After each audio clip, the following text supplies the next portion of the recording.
आमच्या स्वयंपाकवाल्या मावशीने आज सिक लीव्ह घ्यायचं डिसाईड केलं. मग आज प्रियांकाताई जेवण बनवणार. पण माझा नवरा खूप चांगला आहे म्हणून संध्याकाळी त्यांनी मला एक सरप्राईज दिलं. हा आहे day 5 of 30 days of happiness. सकाळी उठल्या उठल्या ह्या मुलीमध्ये एक अजब एनर्जी असते. रोज अशीच मस्ती करते. मयूर आणि पेपर आपल्या मॉर्निंग वॉक वरून आले आणि मग आम्ही केला ब्रेकफास्ट. 3 दिवस झाला ह्या चटणीला ही भरलेली होती आणि घरात 3 लोक आहेत, 4 इफेक्टिवली.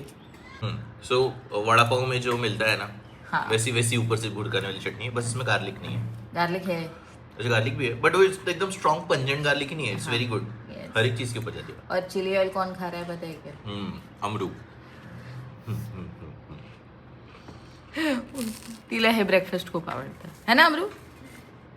ब्रेकफास्टमध्ये होती जवसाची चटणी जी आम्ही रोज खातो, ज्याच्यामुळे केस खूप छान राहतात. आमचं जेवण चाललेलं असताना मॅडम पर तुझा बेल्ट कुठे आहे आणि अमरूने जेवण दिलं ना तुला.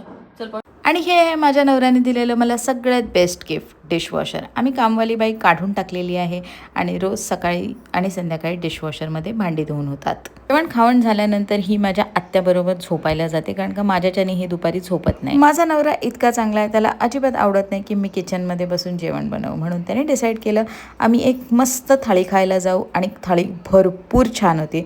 तुम्ही नक्कीच आहे ह्या रेस्टॉरंटमध्ये आणि थाळी खा. अजिबात तेलकट नव्हती आणि इतकं खाल्ल्यानंतरही असं वाटत नव्हतं की आम्ही खूप खाल्लेलं आहे. त्याची बेडमी पुरी जी होती ती बेस्ट होती.